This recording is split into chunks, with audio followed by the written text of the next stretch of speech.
చేశాను, అన్న కంపెనీల్లో పనిచేశాను, సాంగులు చేశాను, వాళ్ళకి రికార్డింగ్లు చేశాను, ఫైట్ డైరెక్షన్లు చేశాను, ఎంతో గొడ్డులా కష్టపడాను, మనసు పూర్తిగా సంతోషంగా చేశాను. నాకు ₹1 అడిగింది లేదు, ఆశించలేదు. నేను దానికోసం నాకు కావాలి, నేను పనిచేసిన దానికి కూడా నేను అడగట్లేదు. ఒకటే అడుగుతున్నాను, మీకు నిజం తెలియాలి. అందుకోసమే ఏంట్రా వీడు అన్ని బయట పెడుతున్నాడు అనుకోవచ్చు, కానీ ఈరోజు నాకు భార్య పిల్లలు ఉన్నారండి. ఈ రోజు నేను నిలబడకపోతే రేపు నా కొడుకు పెద్దోడైన తర్వాత, కూతురు పెద్ద అయిన తర్వాత వాళ్ళకి నేను సమాధానం చెప్పుకోలేను. నేను దొంగతనం చేసి వేరే వాళ్ళు కడుపులు కొట్టి నా పిల్లల మొహం నేను చూడలేను, ఆ కూడు నా పిల్లలకి పెట్టలేను. మా నాన్న నన్ను అలా పెంచలేదు, మా అమ్మ నన్ను అలా పెంచలేదు. మధ్యలో మా అమ్మ నలిగిపోతుంది. మా అమ్మని హాస్పిటల్లో అడ్మిట్ అయ్యారని చెప్పి నేను అబద్ధాలు ఆడారు. హాస్పిటల్కి వెళ్ళి చెక్ చేయించుకుంది అమ్మ. నువ్వు వెళ్ళిపోయి ఇంట్లో నుంచి, నువ్వు వెళ్ళిపోతే వీడిని చూసుకుంటావు మేమంటే, మేము మంచిగా మాట్లాడి పంపిస్తా అంటే నమ్మి ఆవిడ 3 రోజుల నుంచి దడదడగా ఉంటే వెళ్ళమ్మ అంటే. ఏజీకి వెళ్ళడం వాస్తవం చూపించుకొని ఇమీడియట్గా మా అన్నింటికి వెళ్ళిపోయి అన్నింట్లో పడుకున్నారు. మీకు ప్రతిదీ తెలుస్తుంది. ఈ రోజుల్లో ఏది దాచలేరు.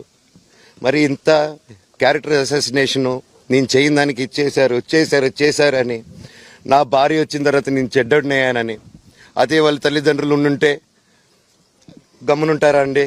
ఈరోజు నేను గమ్మునుంటే ఎలా అండి? తనకి తల్లి అయినా తండ్రి అయినా అన్నీ నేనే అండి. ఈరోజు తను వాళ్ళ ఇంట్లో ఆధారపడదు, నేను మా ఇంట్లో ఆధారపడను.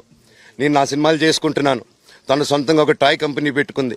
లాక్డౌన్లో నా అహం బ్రహ్మాస్మి సినిమా మా ప్రేమ కోసం ఆపేసినప్పుడు నిర్దాక్షిణంగా నేను చెన్నైకి షిఫ్ట్ అయిపోయి ఈ ఊర్లో వద్దని మేము అక్కడ కూర్చొని, నేను మనోజ్ నువ్వు బొమ్మలు గీస్తావు కదా, కథలు రాస్తావు కదా, బొమ్మలకి ఆత్మనిర్భర్ అని నరేంద్ర మోడీ గారు ఇది అనౌన్స్ చేశారు. ఈ బొమ్మలు, నీకు బొమ్మలు ఇష్టం, పిల్లలు ఉన్నారు, మనమే క్రియేట్ చేద్దాం బొమ్మలు అంటే, లాక్డౌన్లో నేను డ్రాయింగ్లు చేసి కథలు రాసుకొని నా ఫ్రెండ్స్ దగ్గర కొంచెం అప్పులు చేసుకొని మేమే పెట్టుబడులు పెట్టుకుంటూ, నా ఫ్రెండ్స్ కూడా పెద్ద కష్టపడి వచ్చిన వాళ్ళండి. వాళ్ళకున్న కొంతలో నాకు పంచుకుంటూ, మమ్మల్ని కాపాడుకుంటూ, ఒకరినొకరు కాపాడుకుంటూ నిలబడి ఈరోజు మనీని నిలదొక్కున్నాం అండి. నేను నా భార్య, తను కష్టపడుతుంది. ఇప్పుడు కాశ్మీర్ నుంచి కన్యాకుమారి వరకు ఓన్లీ తను, నేను, ఇంకొక 3-4 కలిసి దీన్ని ఇంత దూరం తీసుకొచ్చామండి. ఈరోజు నేను మళ్ళీ సినిమాలకు వచ్చేసాను. అందుకే ఈరోజు నేను నిలబడపోతే ఇది నా పిల్లలకి చెప్పేది కరెక్ట్ కాదు, ఎవరికి కరెక్ట్ కాదు. ఇన్నాళ్ళు గమ్మునున్నాను ఓకే, కానీ వాళ్ళ నాన్న ఆస్తుల కోసం కొట్లాడుతున్నాడా, మంచి కోసం నిలబడుతున్నాడా అనేది ఈరోజు మీకు సాయంత్రం వచ్చిన ప్రూఫ్స్ అన్ని వదులుతాను. మా నాన్న మీద గన్ను పెట్టి కాల్చే వినయ్కి, మా అన్నకి సాయంత్రం ప్రతిదీ చెప్తాను. చెప్పాను కదండి, వినయ్ అని మా అన్న విష్ణు అని. అవునండి, నన్ను హాజరుపరచమన్నారు, 10:30కి రమ్మన్నారు. మీరందరూ చూశారు. నాకు మొన్న ఫస్ట్ రోజు తగిలి బాగా నొప్పి వచ్చింది, మెడ, కాలు. 3 వారాల క్రితం ఫైట్లో నాకు మజిల్ టైర్ అయింది, గ్రేడ్ 1 టైర్ రైట్ లెగ్లో. లెఫ్ట్ లెగ్లో మళ్ళీ దెబ్బలు తగిలాయి మొన్న. సో అందుకే కొంచెం బ్యాలెన్స్ ఇది ఉంది. మందులు హెవీ మెడికేషన్ ఇచ్చారు, హెవీ ప్యాచ్ కూడా వేశారు నాకు. దానివల్లే కొంచెం నడుస్తున్నాను. అండ్ ఇప్పుడు అందుకే రిక్వెస్ట్ చేసుకొని, సార్ నాకు కొంచెం టైం ఇవ్వండి, పాప ఉంది, సెటిల్ చేసుకొని నేను వస్తాను సార్, కొంచెం సెట్ చేసుకొని అని పోలీసుల గారికి రిక్వెస్ట్ చేసుకొని ఇప్పుడు బయలుదేరుతున్నాను. సార్ దాని గురించే సార్ చెప్పాను. మద్యానికి బానిసై ఇలా ప్రవర్తిస్తున్నాడు, అందుకే నేను మనోజ్ విషయంలో సీరియస్ గా ఉన్నాను అని చెప్తున్నాను. సార్ మద్యానికి బానిసై ఎవరిని కొట్టాను సార్? నా పిల్లల్ని కొట్టానా, నా భార్యను కొట్టానా, మా అమ్మని కొట్టానా, మా నాన్నని కొట్టానా? ఇవన్నీ నీ మద్యానికి బ్యాలెన్సే, అందరినీ కొడుతున్నాను, పొన్నాలు కొడుతుంటే సీసీటీవీలు తెప్పిండి సార్. అది దొంగతనం చేసింది నేను కాదు సార్, అది తెప్పిండి సార్ అంతా. అప్పుడు మాట్లాడదాం సార్, మనోజా ఎవరా అని చెప్తానండి. నాకు ఇంకా కొంచెం క్లారిటీ రావాలి. కమిషనర్ ఆఫీస్కి వెళ్తాను, వాళ్ళని కలుస్తాను, రిక్వెస్ట్ చేసుకుంటాను, మాట్లాడుకొని వాళ్ళు ఏం చెప్తారు. 5:30కి మాట్లాడతానన్న. థ్యాంక్స్ రంజిత్ అన్న, ఇంకా అన్న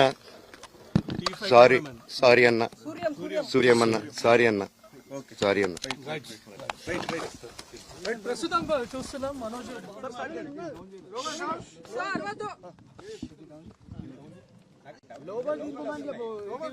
సార్ ఎట్లా చేస్తారు? 2 రోజుల నుంచి మీ పైన దాడిని, మీడియా పైన దాడిని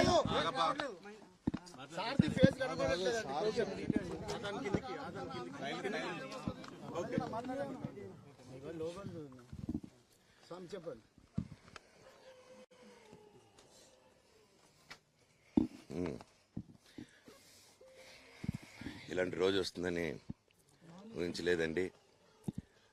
నిజంగా మీడియా మిత్రులకి, ముఖ్యంగా ఇద్దరు అన్నలకి నా క్షమాపణలు. మా నాన్న తరపున, మా అన్న తరపున నేను సారీ అడుగుతున్నాను. నేను నీ తమ్ముడు అనుకోండి, మీ వాడిని అనుకోండి, మీకు నీ తోడుంటాను. మీకు ఏదున్నా నాకు ఫోన్ చేసేదానికి నేను ఇప్పుడు ఒక్క కాల్ దూరంలోనే ఉంటాను. I will always be there to support you and your family. And I'm sorry, నా కోసం సపోర్ట్ చేసేదానికి వచ్చి మీకు ఇలా జరగడం నాకు చాలా బాధగా ఉంది. నా భార్య పేరు లాగుతున్నారు, 7 నెలల కూతురు పేరు లాగుతున్నారు. నేనేం అడగలేదు, సొంత కాళ్ళ మీద పనిచేస్తున్నాను. మా ఆవిడ కూడా వాళ్ళ ఇంటి వైపు ఏ డబ్బు తీసుకురాలేదు, వాళ్ళ ఇంట్లోనూ డబ్బు అడగలేదు, నేను అడగలేదు, ఆస్తి అడగలేదు. మా ఆవిడ 7 నెలలు గర్భవతిగా ఉన్నప్పుడు తనకి 7 నెలలు ఉన్నప్పుడు మా అంకుల్ వాళ్ళు ప్రతి ఒక్కరూ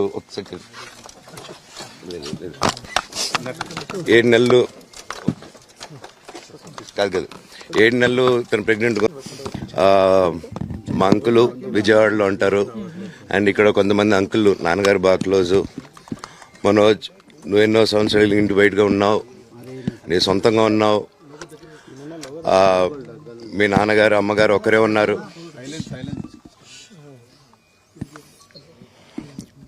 మీ నాన్నగారు అమ్మగారు ఒకరే ఉన్నారు. మీ అన్న ఏమో దుబాయ్కి షిఫ్ట్ అయిపోయాడు ఫ్యామిలీతో. మీ వైఫ్ ప్రెగ్నెంట్గా ఉంది, తనకి తల్లిదండ్రులు లేరు. తనకి ఇప్పుడు మీ అమ్మ అవసరం ఉంది, పెద్దోళ్ళు అవసరం ఉంది. నువ్వు అక్కడే ఎలా చూసుకుంటావు అంటే, నాకు ఆ రోజు మా భార్య కూడా ఒకసారి వాళ్ళు అన్నీ చెప్తున్నారు కదా, ఎందుకండి ఒకసారి వినండి అంటే, సరేమ్మా నీకోసం వస్తాను అని చెప్పి మళ్ళీ తిరిగి రావడం జరిగింది. అండ్ నేను ఈరోజు నా గురించి ఆరోపణలు వేస్తున్నారంటే అది నేనేం చెప్పలేను. ఓన్లీ మీకు ఆధారాలు మాత్రమే చూపించగలుగుతాను. ఇప్పుడు వాళ్ళు చెప్పి నేను చెప్పి ఇది కరెక్ట్ కాదండి. నేను ఎప్పటి నుంచో కూర్చొని మాట్లాడదాం అంటున్నాను. పిల్లలకి లోకల్లో ఉన్న, అక్కడ లోకల్లో ఉండేది ఎవరో కాదండి, మా బంధువులే అండి అందరూ. ఆ చుట్టుపక్కల గ్రామాలందరూ మా నానమ్మ వాళ్ళ ఊరు, మా అమ్మమ్మ వాళ్ళ ఊరు, అందరూ మా వాళ్ళండి. వాళ్ళ పిల్లలు, మనవాళ్ళు, వాళ్ళ బంధువులు. సో వాళ్ళకి అన్యాయం, వాళ్ళు నాకు వాళ్ళ అర్జీలు పెట్టుకున్నారు, వాళ్ళ లెటర్లు పంపించారు, వాళ్ళన్నీ చేశారు. నేను వాళ్ళకి సపోర్ట్గా మద్దతుగా నిలబడి ఏమైంది నేను అడిగేసరికి వినయ్ అతనికి ఫోన్ చేశాను, మెసేజ్లు పెట్టాను. సార్ వాట్ ఈస్ హ్యాపెనింగ్, నేను కావాలంటే కాలు మీద కూడా పడతానండి, ఈ ఇష్యూ క్లియర్ చేయండి, మాట్లాడుకుందాం అంటే చాలా దురుసుగా రిప్లైలు పెట్టారు. నేను ప్రతిదీ ఈరోజు సాయంత్రం 5:30కి ప్రెస్ మీట్ పెట్టి ఇన్నాళ్ళు ఆగానండి, ఇంకా ఆగలేను. ఈరోజు ఈవినింగ్ ప్రతిదీ చెప్పేస్తాను. ఆ రోజు నేను పోలీసు సపోర్ట్ అడిగినప్పుడు స్టేషన్కి 100కి ఎందుకు ఫోన్ చేశాను, ఆ 100 దగ్గర నుంచి నేను పర్మిషన్ ఇస్తున్నాను, నాకు ప్రాబ్లం లేదు, మీరు ఒప్పుకుంటే మీరు మీ వల్ల అయితే 100లో నేను ఏం మాట్లాడానో మీరు తీసుకొని వినండి.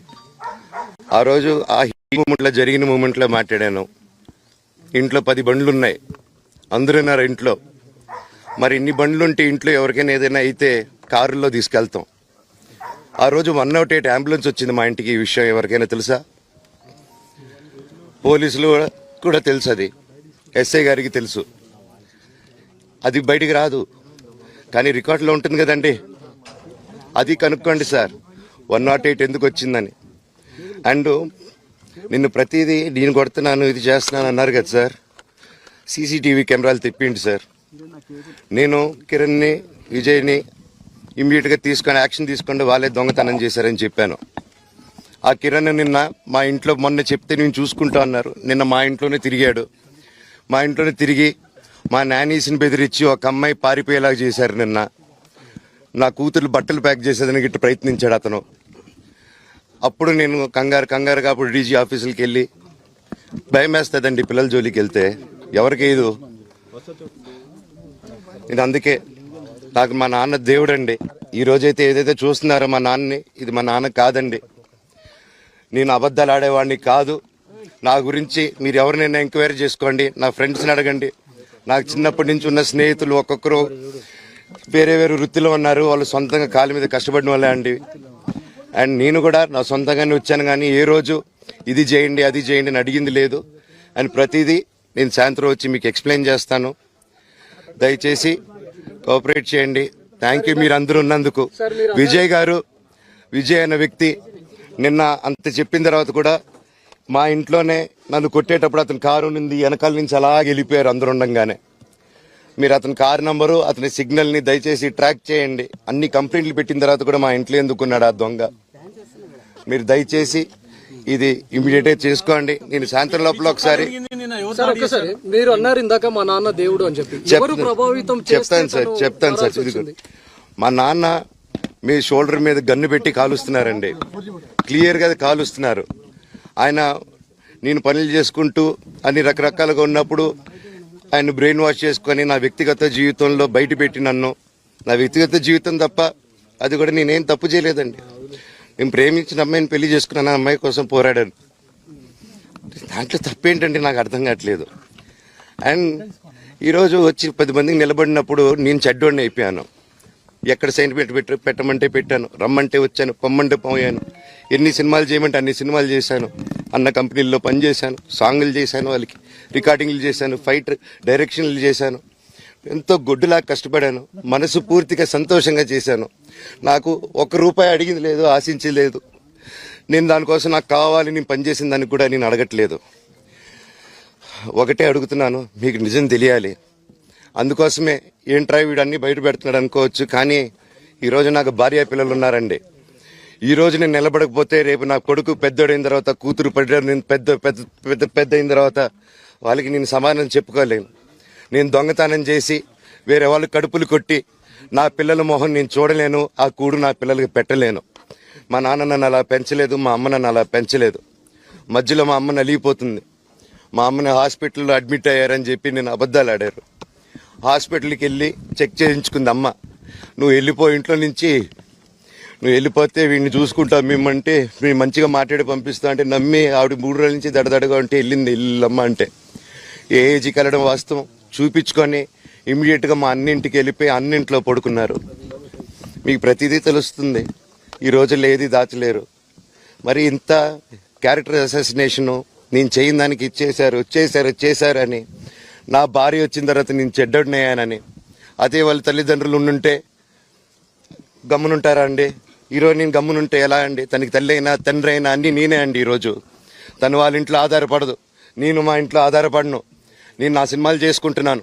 తను సొంతంగా ఒక టాయ్ కంపెనీ పెట్టుకుంది. లాక్డౌన్లో నా అహం బ్రహ్మాస్మి సినిమా మా ప్రేమ కోసం ఆపేసినప్పుడు నిర్దాక్షిణంగా నేను చెన్నైకి షిఫ్ట్ అయిపోయి ఈ ఊర్లో వద్దని మేము అక్కడ కూర్చొని, నేను మనోజ్ నువ్వు బొమ్మలు గీస్తావు కదా, కథలు రాస్తావు కదా, బొమ్మలకి ఆత్మనిర్భర్ అని నరేంద్ర మోడీ గారు ఇది అనౌన్స్ చేశారు. ఈ బొమ్మలు నీకు బొమ్మలు ఇష్టం, పిల్లలు ఉన్నారు, మనమే క్రియేట్ చేద్దాం బొమ్మలు అంటే, లాక్డౌన్లో నేను డ్రాయింగ్లు చేసి కథలు రాసుకొని నా ఫ్రెండ్స్ దగ్గర కొంచెం అప్పులు చేసుకొని మేమే పెట్టుబడులు పెట్టుకుంటూ, నా ఫ్రెండ్స్ కూడా పెద్ద కష్టపడి వచ్చిన వాళ్ళండి, వాళ్ళకున్న కొంతలో నాకు పంచుకుంటూ మమ్మల్ని కాపాడుకుంటూ ఒకరినొకరు కాపాడుకుంటూ నిలబడి ఈరోజు మనీని నిలదొక్కున్నాం అండి. నేను నా భార్య, తను కష్టపడుతుంది. ఇప్పుడు కాశ్మీర్ నుంచి కన్యాకుమారి వరకు ఓన్లీ తను, నేను, ఇంకొక 3-4 కలిసి దీన్ని ఇంత దూరం తీసుకొచ్చామండి. ఈరోజు నేను మళ్ళీ సినిమాలకు వచ్చేసాను. అందుకే ఈరోజు నేను నిలబడపోతే ఇది నా పిల్లలకి చెప్పేది కరెక్ట్ కాదు, ఎవరికి కరెక్ట్ కాదు. ఇన్నాళ్ళు గమ్మునున్నాను ఓకే, కానీ వాళ్ళ నాన్న ఆస్తుల కోసం కొట్లాడుతున్నాడా, మంచి కోసం నిలబడుతున్నాడా అనేది ఈరోజు మీకు సాయంత్రం వచ్చిన ప్రూఫ్స్ అన్ని వదులుతాను. మా నాన్న మీద గన్ను పెట్టి కాల్చే వినయ్కి, మా అన్నకి సాయంత్రం ప్రతిదీ చెప్తాను. చెప్పాను కదండి.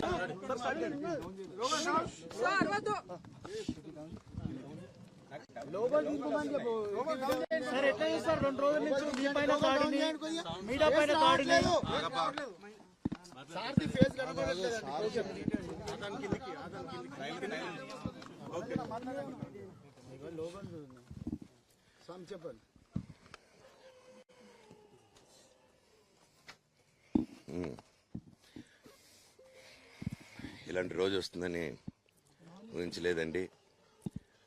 నిజంగా మీడియా మిత్రులకి, ముఖ్యంగా ఇద్దరు అన్నలకి నా క్షమాపణలు. మా నాన్న తరపున, మా అన్న తరపున నేను సారీ అడుగుతున్నాను. నేను నీ తమ్ముడు అనుకోండి, మీ వాడిని అనుకోండి, మీకు నీ తోడుంటాను. మీకు ఏదున్నా నాకు ఫోన్ చేసేదండి. నేను ఇప్పుడు ఒక్క కాల్ దూరంలోనే ఉంటాను. I will always be there to support you and your family. And I'm sorry, నా కోసం సపోర్ట్ చేసేదానికి వచ్చి మీకు ఇలా జరగడం నాకు చాలా బాధగా ఉంది. నా భార్య పేరు లాగుతున్నారు, 7 నెలల కూతురు పేరు లాగుతున్నారు. నేనేం అడగలేదు, సొంత కాళ్ళ మీద పనిచేస్తున్నాను. మా ఆవిడ కూడా వాళ్ళ ఇంటి వైపు ఏ డబ్బు తీసుకురాలేదు, వాళ్ళ ఇంట్లోనూ డబ్బు అడగలేదు, నేను అడగలేదు, ఆస్తి అడగలేదు. మా ఆవిడ 7 నెలలు గర్భవతిగా ఉన్నప్పుడు తనకి 7 నెలలు ఉన్నప్పుడు మా అంకుల్ వాళ్ళు ప్రతి ఒక్కరూ 7 నెలలు కాదు 7 నెలలు తను ప్రెగ్నెంట్. మా అంకులు విజయవాడలో ఉంటారు. అండ్ ఇక్కడ కొంతమంది అంకుల్ నాన్నగారు బాగా క్లోజు. మనోజ్, నువ్వు ఎన్నో సంవత్సరాలు ఇంటి బయటగా ఉన్నావు, నీ సొంతంగా ఉన్నావు. మీ నాన్నగారు అమ్మగారు ఒకరే ఉన్నారు.